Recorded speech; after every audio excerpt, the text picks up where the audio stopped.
Welcome back to another YouTube video. आज जिस tool के बारे में हम बात करेंगे उसका नाम है RSI। आपने इसके बारे में बहुत सुन रखा होगा। इसका फुल फॉर्म है रिलेटिव स्ट्रेंथ इंडेक्स।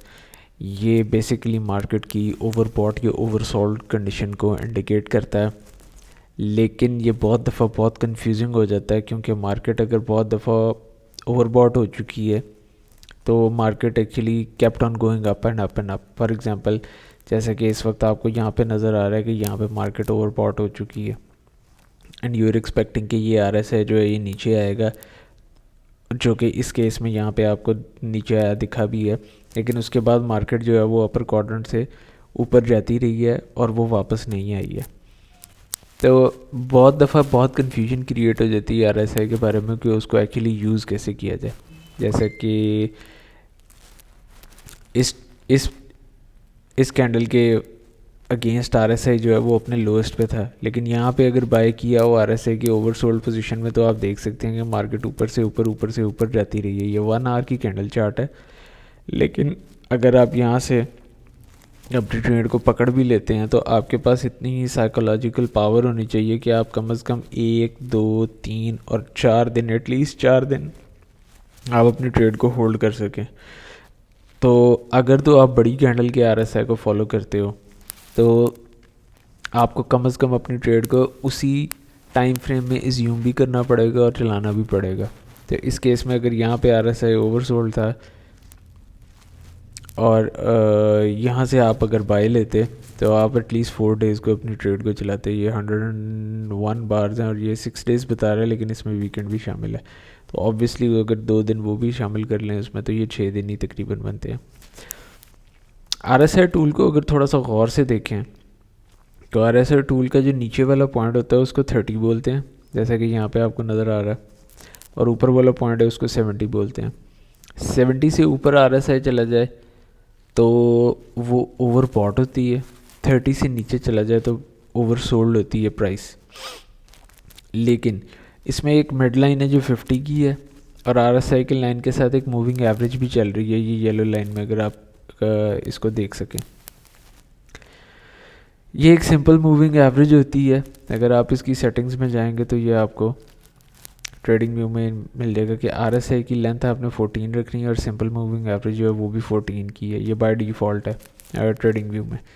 तो ये 14 कैंडल्स की प्राइस को काउंट कर रहा है और उसके ऊपर RSI दिखा रहा है। तो अब RSI को एक्चुअली यूज़ कैसे कर सकते हैं? RSI को विद कॉन्टेक्स्ट टू प्राइस अगर यूज़ करें तो वो बहुत फ़ायदेमंद होगी। अगर प्लेनली RSI पे काम करें तो वो उस तरह से कारआमद नहीं रहती अनलेस आपका रिस्क रिवॉर्ड बहुत अच्छा हो। मैं इस एग्जांपल की बात करता हूँ। अब मैं प्राइस को बिल्कुल उसके RSI के साथ ले आया हूँ ताकि ये वाज़िया रहे। अच्छा, अब यहाँ पे प्राइस जो है ये ओवरबॉट शो हो गई है। As soon as this candle close ये ऊपर चली गई है। मोस्ट ऑफ द केसेस क्या होता है कि RSI ऊपर से, प्राइस अभी यहाँ से आप देख रहे हो ऊपर से ऊपर ही जाती जा रही है और RSI जो है वो नीचे आ नहीं रहा। ओवरबॉट होने का ये मतलब नहीं है कि प्राइस ने अब ओवरसेल लाजमी ही होना है। Price could be in a trending, जैसा कि इस केस में है। आप अगर अपने पुल बैक्स को फॉलो कर रहे हैं मार्केट स्ट्रक्चर के हवाले से, उसके ऊपर एक बहुत अच्छी वीडियो बनी हुई है हमारे चैनल पे। अगर आपने नहीं देखी है तो प्लीज़ चैनल पे जाके उस वीडियो को देखिए। अब इस सिनेरियो में RSI जो ऊपर गया है ये ओवरसोल्ड की पोजीशन में क्यों नहीं आया? ये ओवरसोल्ड की पोजीशन में इसलिए नहीं आया कि ये जो 50 की लाइन मैंने अभी आपको ऊपर बताई है, प्राइस यहाँ पे इस 50 की लाइन से नीचे आ ही नहीं पा रही है। तो ये जो ओवरबॉट होता है ये एक पुल बैक हो सकता है in most of the cases. अगर ये किसी हाई टाइम फ्रेम से नीचे जा रहा है, नीचे आने की कोशिश कर रहा है और फेयर वाली गैप्स बनाने शुरू कर दिए हैं तो there is a high chance कि ये अब ओवरसोल्ड वाली कैटेगरी में जाएगा। प्लस मार्केट स्ट्रक्चर को देखते हुए ये देखना बहुत ज़रूरी है कि इस वक्त मार्केट बुलिश है या बेरिश है स्ट्रक्चर की बेस के ऊपर। अगर मार्केट बुलिश है तो there is a good chance कि RSI जो है वो ओवरसोल्ड पोजीशन में ही रहेगा, वो ओवरबॉट पोजीशन में रहेगा और ओवरसेल में नहीं जाएगा। तो इस एग्जांपल के अलावा मैं आपको एक और एग्जांपल दिखा देता हूँ। जैसा कि ये एक एग्जांपल है, यहाँ पे प्राइस ओवरबॉट हुई, उसके बाद प्राइस थोड़ा सा नीचे आई, उसके बाद प्राइस ओवरबॉट पोजीशन में ही रही। अब यहाँ से प्राइस जो है RSI को अगर आप देखें तो RSI नीचे गिरना शुरू हुआ है, लेकिन प्राइस जो है वो साइडवेज चलनी शुरू हो गई है, और उसके बाद फिर एक दफ़ा ओवरबॉट हुई है प्राइस। अब इस सिनेरियो में कॉमन क्या है और उस सिनेरियो में कॉमन क्या है जो मैंने अभी आपको दिखाया कि प्राइस 50 के क्वाड्रेंट से ऊपर ही है, अनलेस प्राइस 50 के क्वाड्रेंट से नीचे आके कैंडल की क्लोजिंग नहीं देती, जैसा कि इस पॉइंट पे है। ठीक है, इस पॉइंट पे ये 50 से नीचे प्राइस आई है, यहाँ पे कैंडल की क्लोजिंग भी हो गई है। इसके बाद प्राइस जो है वो नीचे गिरना शुरू हुई है और यहाँ तक आई है, यहाँ पे ओवरसोल्ड हुई है। सो 50 का क्वाड्रेंट इज़ वेरी इंपॉर्टेंट, जिसको अमूमन इग्नोर कर दिया जाता है। अब जैसे यहाँ पे प्राइस 50 से नीचे आई, प्राइस थोड़ी सी ऊपर गई, लेकिन ये ओवरबॉट पोजीशन में नहीं जा सकी यहाँ पे, और हालांकि देखा जाए तो प्राइस सिर्फ लिक्विडिटी को स्वीप किया और प्राइस यहाँ से फिर दोबारा नीचे आनी शुरू हुई और वो फिर एग्जैक्टली ओवरसोल्ड होगी। तो आप ये ध्यान में रखें कि प्राइस अगर ओवरबॉट है तो आपको ट्रेंड की आइडेंटिफिकेशन ज़रूरी चाहिए कि 50 के क्वाड्रेंट से ऊपर अगर प्राइस जा रही है तो वो बार बार ओवरबॉट होगी। अगर प्राइस 50 के क्वाड्रेंट से नीचे है तो there is a good chance कि प्राइस बार बार सेल की तरफ आएगी, ओवर सेल की पोजीशन में भी जा सकती है। जैसा कि इस एग्जांपल में आपको बताया, इस तरह एक और एग्जांपल देख लेते हैं।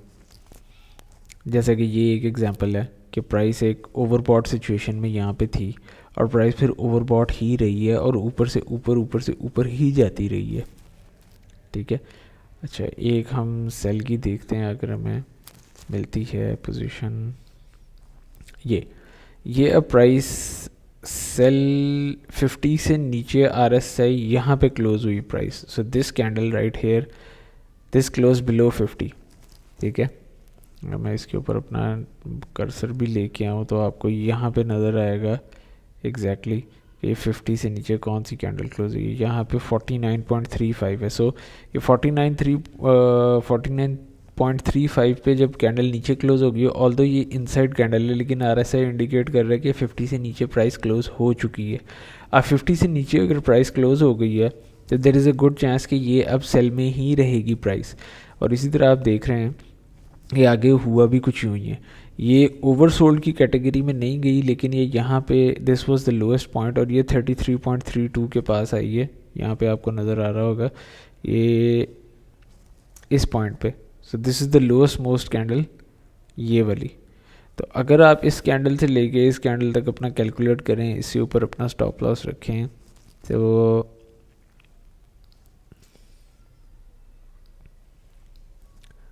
ये आपको तकरीबन 1:2 की रेशो के साथ ये ट्रेड आपको मिलती है। तो RSI को फॉलो करने के लिए ये एक गुलिया बहुत कारआमद और मुफीद रहता है कि अगर आप 50 से ऊपर या 50 से नीचे ट्रेंड को देखते हुए अगर प्राइस को फॉलो करना शुरू करें तो RSI actually could be very useful to you. Trading के बारे में मज़ीद जानने के लिए इस चैनल को सब्सक्राइब करें। आज की वीडियो में इतना ही। अगर आपके कोई भी क्वेश्चन हैं तो प्लीज़ नीचे कमेंट बॉक्स में ज़रूर शामिल कीजिए, हम उनके जवाब देंगे। Thank you for watching, until next video, अल्लाह हाफिज़।